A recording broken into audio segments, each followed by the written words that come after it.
Okay. All right. Good morning, everyone. Thank you so much for joining us. My name is Jasmin, and this weekly conversation is called The 45 because it is done in 45 minutes because we are busy and we have shit to do. And I'm going to keep that because my mom used to join these and she goes, "Why do you have to say the shit word?" I was like, it doesn't make sense if I don't say we got shit to do.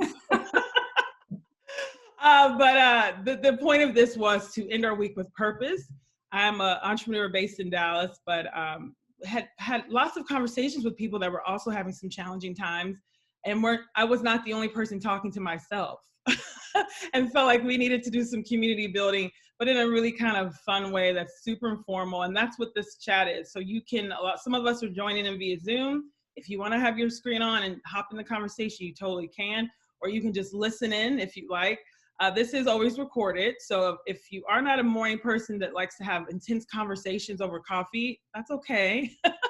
This will be recorded and saved, so you can tune in later. Today's conversation is about navigating through tough conversations, tough leadership. It was inspired by current events, but we all have had some experience with dealing with tough leadership, tough boss, tough colleague, a challenging workspace. And we actually here in Dallas recently, we've got a case happening right now, a news story with Stan Richards of the Richards Group. So this conversation is something that is continuous, and I think it's important for us to think about how do we navigate through that. We still have to get shit done. We still got to be productive and positive. But Michelle told us when they go low, we should go high. But Michelle, sometimes I don't want to go high. Sometimes I want to stay low. So how do we do that? And I have a very special guest, a really great friend too. I haven't seen or talked to him in a long time. We're connected through my alma mater, Pony Up at SMU, Dean Chard. I keep calling him Dean Chard. And I was talking to David, I was telling my sister about you. She goes, "Why do you keep calling him Dean Chard?" I was like, I think because that's what I met you.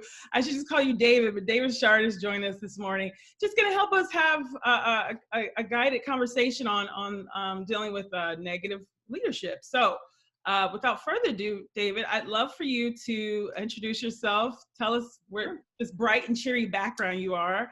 And maybe let us know, let's see, what are you listening to right now, music-wise, or what are you watching? Oh, wow. Oh, and sorry, do you have your coffee? Let's cheers it up. Cheers. Thanks. This is my second very large coffee of the morning. So, okay. Good morning, everyone. It's great to be on here. I have to clarify something, though. I was not invited to be on the 45. I begged to be on the 45. So when I found out Jasmin was doing this, I'm like, I want to be part of that, and reached out to her and asked her. That is the God honest truth. I asked to be featured. So, so thank you, Jasmin, for making me part of this morning coffee group. So I am in Provincetown, Massachusetts, which is way out on the hook of Cape Cod. My husband and I have a small, literally what you see in the background is our house. Everything out here is pretty tiny. So we have a tiny little house in Provincetown, and we're very fortunate and privileged to be out here, honestly. And during the beginning of the pandemic, this is where we escaped to. And my leadership history is kind of has always been in higher education. And I was an associate dean at the University of Oregon before I became the dean at the Simmons School at SMU for 9 years, and got to work with the wonderful people at SMU that I still miss. And I see a few of you on here, the fabulous Tracy Drayton and Kathy Hubbard, and friends that I met and feel very close to. Then I moved to Boston to become the president of Wheelock College, and was one of the first, in the modern era, one of the first colleges to make the decision to close and merge with a larger institution due to significant enrollment problems in the Northeast. And now we're part of Boston University, and I am the interim dean of Wheelock College at BU. So I've had close to 20 years of leadership. And I suspect I'm, by some of my employees, considered to be that bad leader, because there are always times, right? There are always moments when you have to make decisions that aren't going to feel fair, aren't going to feel right.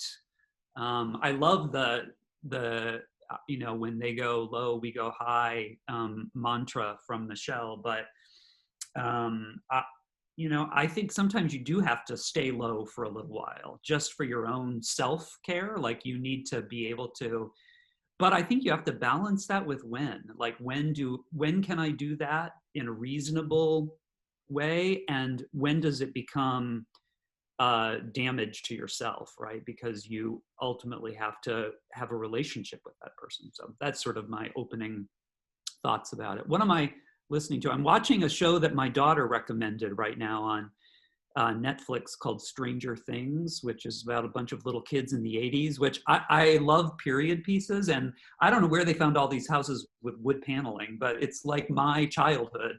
And I'm watching all this crazy alien stuff going on. Anyway, that's I've done a lot of escape viewing in the last, yeah, I love it too. I've done a lot of escape viewing in the last several months. So yeah, that's who I am. So I'm excited to be here and to talk about this issue. Thank you so much. Now, I am a Stranger Things fan. I also, strangely, have been, I watch the same things over and over. So I've been watching the same things. And a friend of mine who's a therapist said that when you are dealing with a lot of scattered and chaos, that you will come back and watch something over and over. I hate to admit this, but we're friends now. I watch The Real Housewives of New York. And I watch over it and over? Yes, from season 1 through, and I don't know why it's that season specifically. I'm a huge fan of New York, and I think it's because I've not been able to travel. I had several events there planned, but I watched from season 1. I've watched the whole season now, just about 6 or 7 times. So it's starting to become strange. It's starting to look odd, I think now, but but it's my favorite season. I can't watch any of the other ones. And David, you probably never even watched a Real Housewives show, have you? I have. Okay.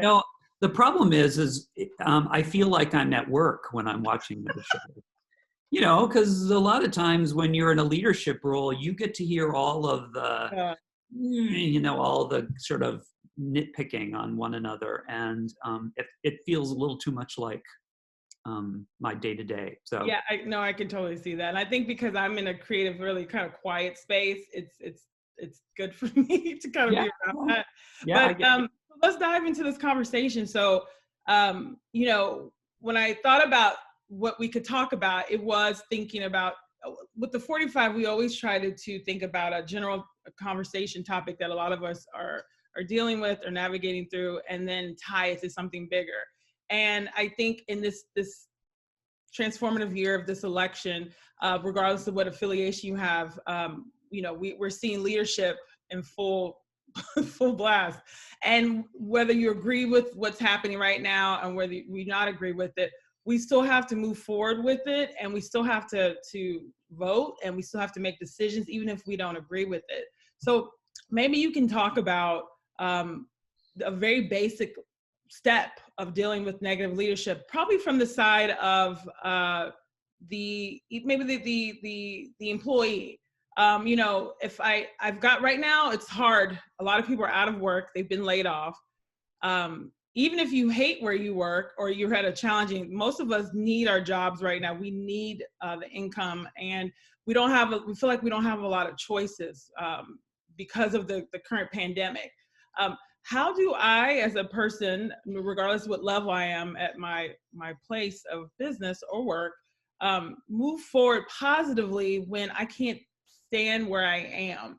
And I say that from a pandemic base. So maybe I didn't like where I was working. I didn't feel challenged, and I was already thinking about it was time to make a move.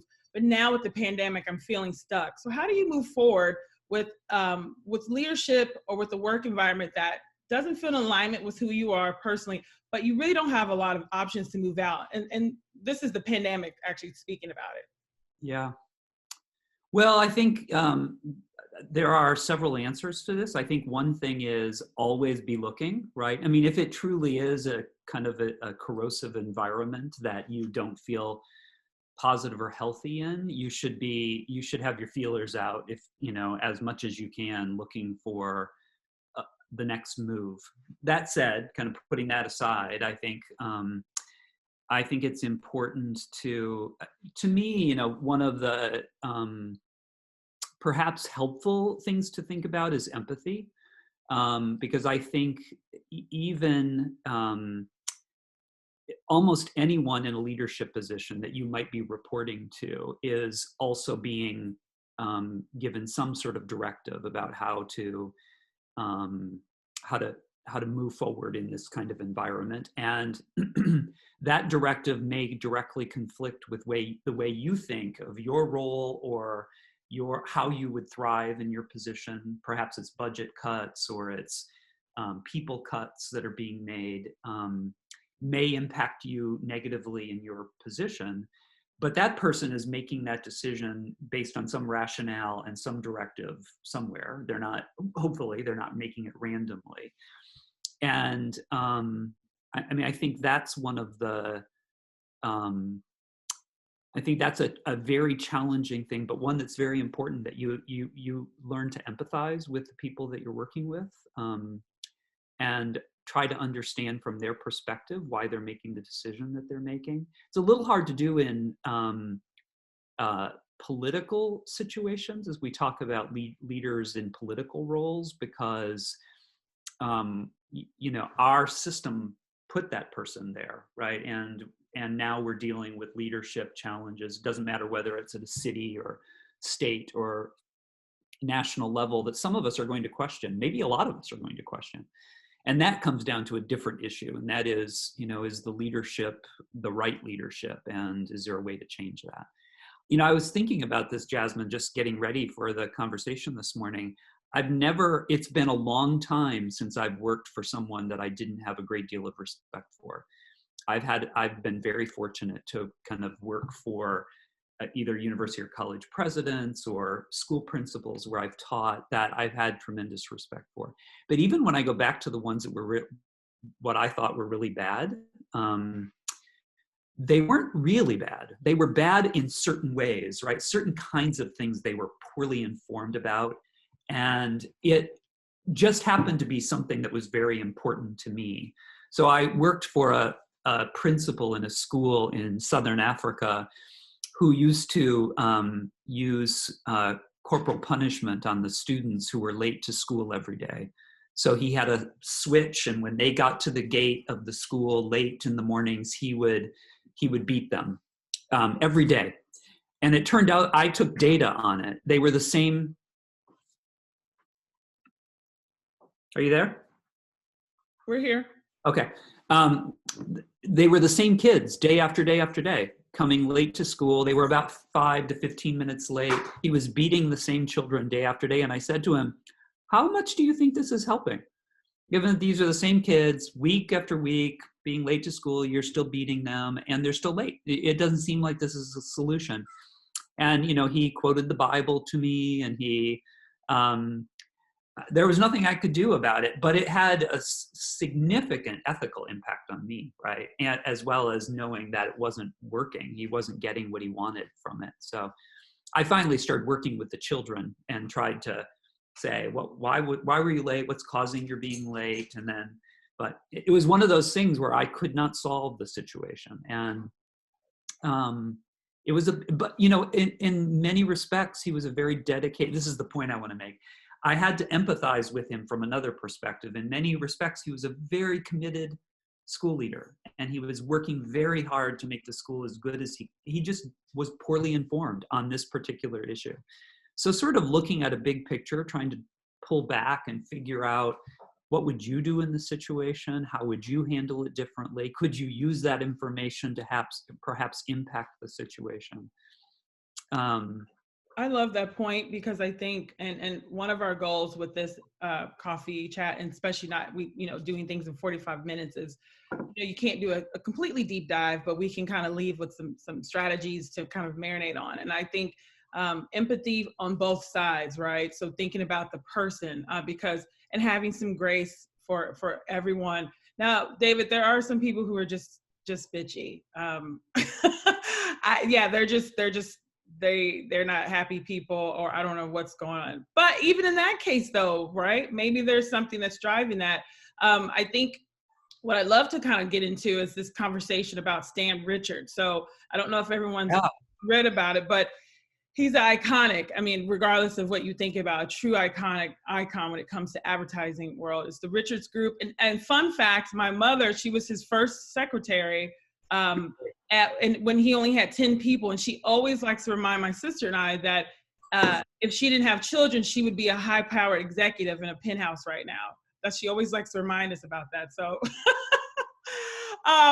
but she said Stan was definitely an interesting guy. And an employee revealed a Zoom session or a conversation about one of their clients, Motel 6, and he actually said that the ad was too black for the client, is what he said. And so that was revealed out, and everyone who are aware of Stan Richards knows he's a pretty blunt guy, very bold character.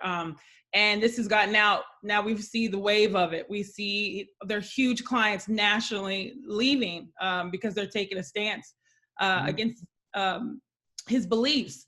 And I think this conversation we had a previous conversation about, when you're in a workspace and the people around you are saying things that you do not agree with. The person actually on our last conversation talked about with Black Lives Matter, with any of the many topics that are happening right now, and the people around you do not share the same views as you, or the leadership doesn't share. I think this also poses a really challenge too, right? Because we're now in a year where, we've got some really big topics happening.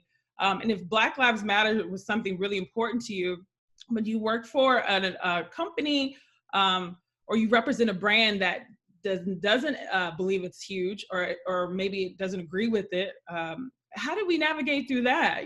Dealing with all these kind of big, huge topics, you've got your own personal beliefs as an individual person, but the company that you associate with does not.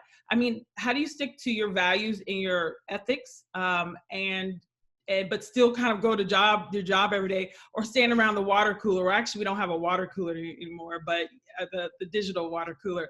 How do you navigate that? And I also tell you guys, if you have questions or comments, please feel free to chime in. We'll get to them as well. Yeah, I'd love to hear what other people have to say. It's always easy for someone like me to have a strong opinion about this, because and now I'm of an age where I could walk away from my job if I felt the employer I had was doing something I didn't believe in.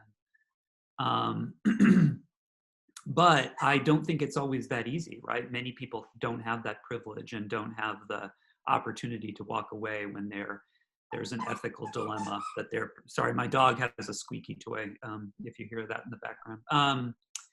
So I think that, it can be a really tough place to be in. And I loved what Lourdes is saying about, if you can find a place where you can educate or set example, or obviously you have to think about self-preservation. Like, am I in a place where I could actually make a decision that could be helpful, or make an impact where I could be helpful in the situation?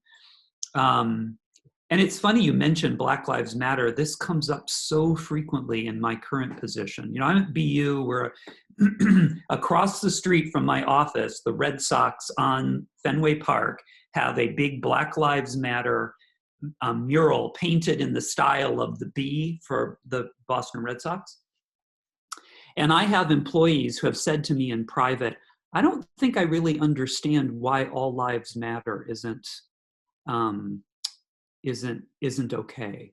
Like, they deeply don't understand. And I do think there are responsibilities for all of us to help people, to help continue to educate people for something that seems so obvious, but may not seem so obvious to everyone. But anyway, I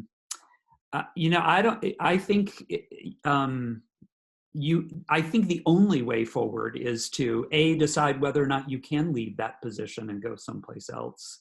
So walk with or talk with your feet, vote with your feet. I think the other is trying to be a person who educates within your organization, and try to be a kind of have sort of a contra culture, if you will, sort of impact from the inside.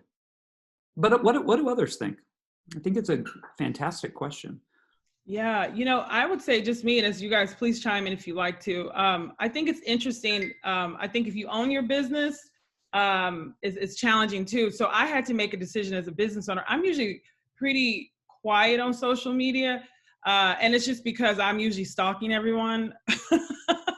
But this year I had to. Now with Hillary Clinton, the previous her when she was up for president, I was a little bit, just because I felt very strongly about her. But this year I felt like I had to, and I did a podcast recently about this conversation of you sometimes have to make a decision about who you are in alignment with, and I made a decision this year about the clients, the people, the friends that I want to associate with. And it's that important for me that I don't want to actually do business with or have friends with that don't share the same values as far as compassion, empathy. We don't have to actually have the same beliefs or be on the same party affiliation, but things like being against racism is it's pretty black and white for me, right? So I made those decisions, but I have the freedom as a business owner to do that. I think when you work for somebody, it's a little bit challenging. Carla, I love your part, what you said too about I'm rebellious within the limits. I would bring topics to the table. I think that's really important to do that. I'd like to hear about that too, Carla. How do you do that? How do you be rebellious but then within limits? Because it's hard to do both of those. Can you chime in? If I see you, if you're muted. I also want Carla, if she wants to hop on, I'll also say, Lourdes, she said, I'm pretty quiet and social, but about your views, but you agree with being selective, particularly when it comes to your values. So Lourdes, do you actually, so you don't really post a lot about your views on social media? Is that true? Yeah. So I wonder though, how do you kind of decide what to say, Yeah, I don't post about my views because, especially on social media, because it's so quick for people just to you take it out of context and just snap at any one word or even the sentence that you post. And honestly, I want to have a dialogue. And so I can have a dialogue about it, but social is still pretty much one way, even if you can respond, which is why I don't do it. Certainly, let's sit at the table and we can talk about our views. And I consider myself a very respectful person and really interested in why you think this way. But on social, it's just, especially now in such heated climate, it's not intentional and not purposeful. It's really just bleh. However, this particular year, I think it's gone, for me, certainly, and probably for a lot of people, it's almost unbelievable of just the tolerance and the perspectives that are out. For me, it's just, I've never in my 45 years have ever felt this way before, such that I have gotten to the point where I don't want to I don't want to be in your presence if you if you feel otherwise, if you feel different than I do about, frankly, at this point, even my political view, because it's beyond political to me. It's more about humanity. At this point, I really tell people it's not about politics. This is humanity. And I feel really strongly about that. And so if you want to turn it into politics, go ahead. I'm thinking more about humanity. And so I have also decided this year that if our views differ when it comes to humanity, then I will silent you and you might not hear from me for quite some time. We won't be having lunch. But other than that, I don't post on social, specifically because people are just so quick to vomit. And that's not how I like to engage. I'm happy to have a conversation about it, but yeah. And frankly, again, if you want to get to know me, then you'll get to know me personally. You won't, you know, my whole lifespan isn't on social. Yeah. Right. It doesn't it though, Lourdes, doesn't the fact that you treat it as humanity, I feel the same way, but it makes it even harder. If it were just politics, Oh, absolutely. that'd be easy, right? Because I then, agree. you know, But this is, I don't know if any of you are on Twitter, but Ibram Kendi, who's a colleague of mine at BU, he just gets these horrible attacks on Twitter. I can't figure out how the man manages it, right? Because it would be soul crushing to me to have people say things.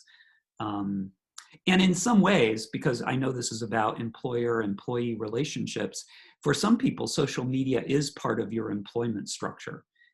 I suspect that's true for you to some degree, Jasmin. You have to use it, right? You can't ignore social media. And I think that's probably true for Dr. Kendi as well. He's sort of stuck using it because he's a kind of fast ascending star, and there's expectations. So it's part of what he has to do. He can't just step away from it.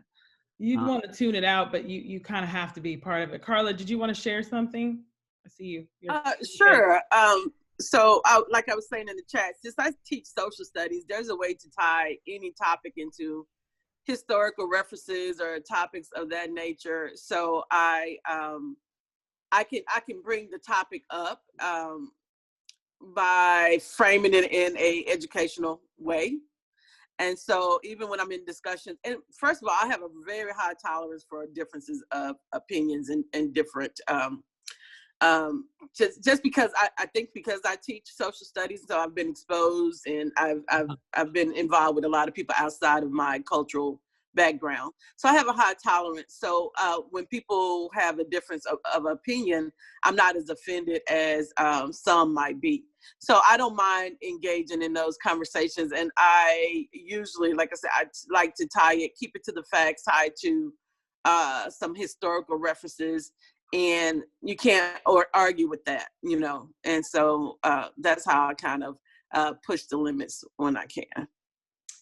So Waylon, I wanted to ask Waylon though, because he's the complete opposite of Lourdes and Carla, where he lets us have it in the most positive way and an inspiring way, but he's very bold with his thoughts, and he has his own company. He was a former, he joined us at one of our topics when we talked about don't say something stupid was the topic. Hey David, good to see Hey, you. how are you? Good. But Waylon, you're pretty fearless when it comes to saying whatever. So I think Carla and Lourdes' points are very valid too, when they've been able to, so Carla decides to weave it into some bigger topic, and Lourdes just decides to have offline conversations, but you kind of are opposite of that. Yeah, and well, first of all, Carla, thank you for your service to education. I applaud educators across all spectrums, seriously. Like it's, you know, there is, I actually had a moment one time whenever I was so lucky to be invited to the White House under Obama's administration a number of times. And I had what I call the West Wing moment. And I called my debate coach while we were in the East Room and said, thank you, you know, I'm standing in the East Room and it's because of you, you know, because she really pushed me. So trust me when I tell you, educators make the biggest difference. I know that that's, you know, it's, it goes without saying, but I just wanted to thank you, you know, for your service and what you do. But, thank you. You know, the thing is, Jasmin, I obviously stand in a place of privilege. Yes, I don't work for someone else. I have my own company, and I am able to kind of probably be loud, you know, in my thoughts and viewpoints. Because outside of the PR firm, you know, we own Politicize, which is a strategic digital marketing company just for progressive political campaigns. So not only is it my personal views that I get to express, and yes, I do scream them from the rooftops, sometimes ad nauseum, but you know, it's integrated into what I do for a living, right? I'm lucky to get to work with, I only work with progressive clients, you know, and again, I know that I stand in privilege being able to do that, but for me, and again, like with Lourdes, I completely understand. I have a number of friends who have really strong views about a lot of things, but choose not to take those things to social.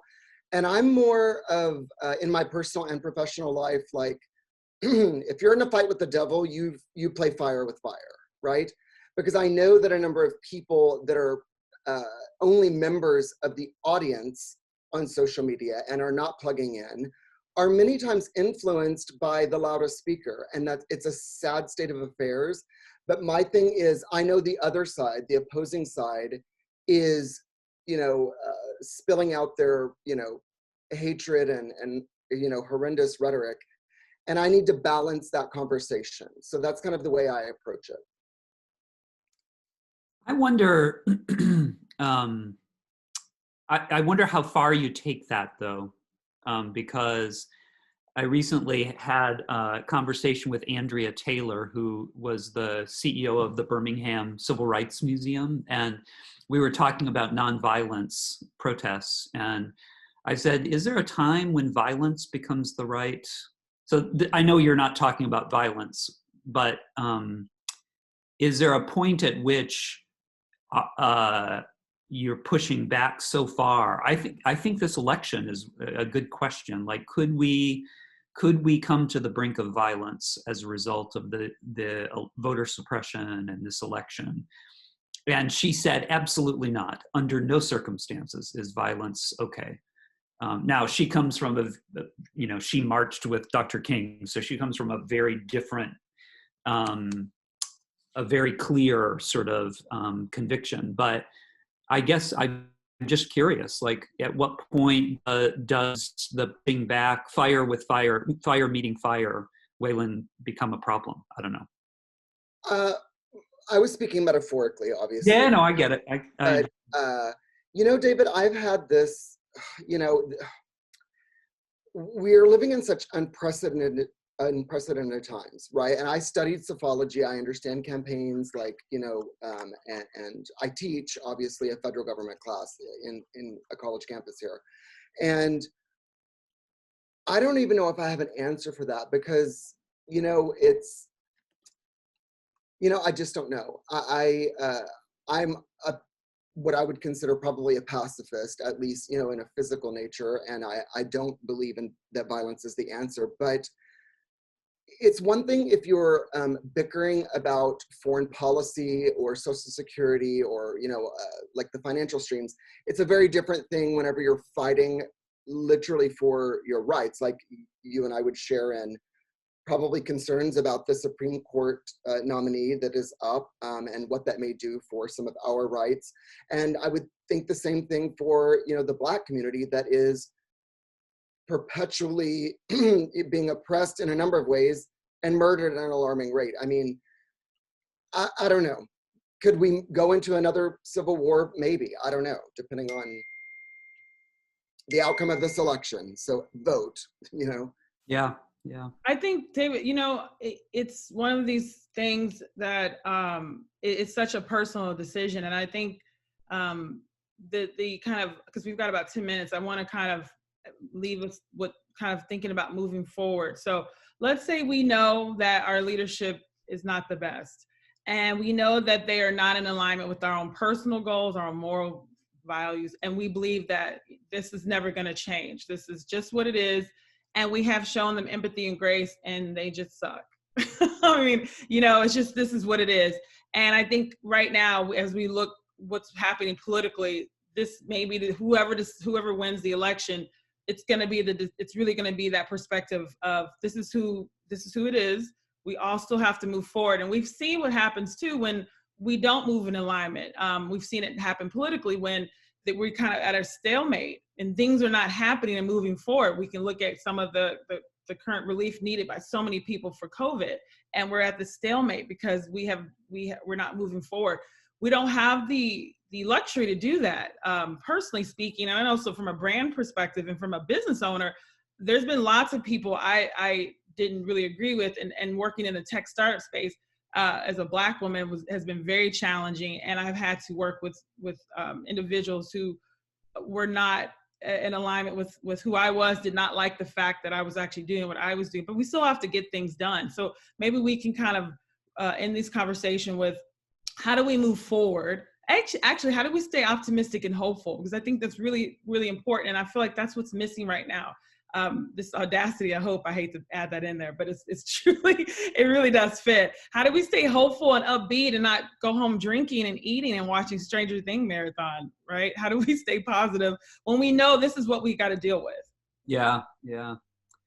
Well, I think one thing is hitch yourself to people who can help you see the bigger picture, right? I mean, Okay, since both of you have invoked the Obamas, I'm just going to say, I also follow him on Twitter. I just keep looking for, give me more, right? Like I need more, give me stability, because I'm not finding it right now.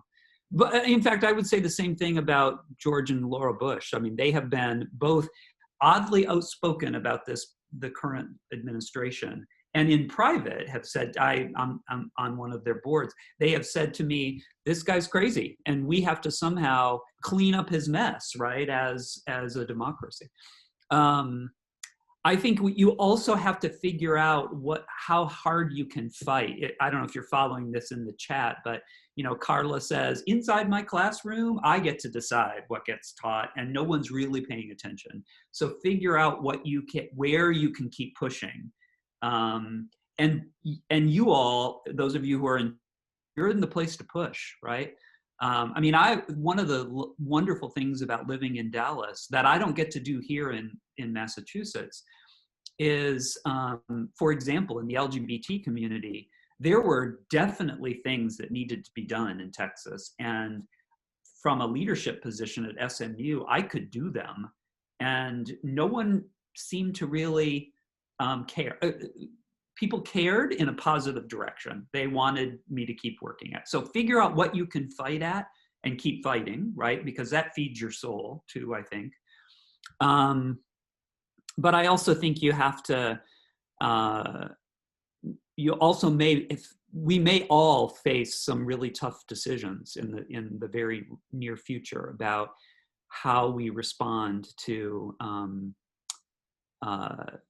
either this election or the kind of horrific things. I mean, there are still children in cages in South Texas, right? I mean, that didn't stop just because we've forgotten about it. The news cycle moved on, but they're still there. And as a lifelong educator, there's few things that are more troubling than those sort of immediate abuses of young people. Anyway, I finding hope is I figure out where you can fight, right, and keep fighting productively. I think also, and nonviolently, because I agree with that. I think the other piece is finding people who also help you, who are your allies, right, in this process, and what can you control within your own workspace, right, and do in an excellent way that becomes sort of a beacon of hope itself. And even under the worst conditions, I've watched people thrive in their own personal and professional leadership. So. Definitely. So I think if we think about some strategies, one is to have empathy and grace for both sides of it, because everyone really is kind of going through something. And then two, kind of determine what can you control in your space. Even if you're dealing with something much bigger, what can you do? Because we all can make some change. So with 5 minutes to go, I wanted to thank you. I want you to leave us with one final thought, but I wanted to thank everyone for joining us. We are here every Friday at 8:15 a.m. Central Standard Time. And I'm excited because this was just kind of an informal conversation, but I have so much joy ending our week this way. And I have connected with a lot of people. And so we've been working to kind of finalize a really fun lineup for the rest of the year, which I'm excited. Next Friday, we have a friend of mine, Vicky, who's in anxiety. She specializes in anxiety. And she joined us actually on the very first one of these. She's coming to us live from France, actually. And she'll be talking about, if you deal with extreme anxiety or depression, how do you still stay productive? Which I think is really important, because for anyone that's dealt with depression or deals with extreme anxiety, you sometimes feel paralyzed. So she's going to give us some strategies about that. And then the following Friday, we're going to wrap the month up with the Birthday Party Project. I don't know if you guys have heard about this nonprofit. It's a fantastic nonprofit. The owner, Paige, provides birthday parties for homeless children. And so we'll talk about when passion and purpose collide. We'll end this month on that. So you can go to my website, jasminbrand.co, and flash the 45 to see kind of all the upcoming coffee chats. But David, I wanted to thank you so much for joining us. This time flies by really fast, doesn't it? Yeah, for sure. Can you share some final thoughts, as I don't know how many days we have left before the election, and it's just that we're heading into fall and winter and COVID is starting to surge back. And we're seeing, I think every day about the businesses that can't operate outside now, and think about what this means. But can you maybe just share some final thoughts? Our goal is to end this week with a little purpose and a little self-care before we close out. Yeah. So first of all, Jasmin, thank you for allowing me to beg to be on the 45. I'll be back as an audience participant. I would love you to come back. You know, I want to go back to the point about finding something that feeds your soul. You all are in Dallas. I'm the chair of a board of a nonprofit in Dallas called On the Road Companies, where we provide low interest car loans to primarily women who have been abused or have had a felony record and can't get a loan.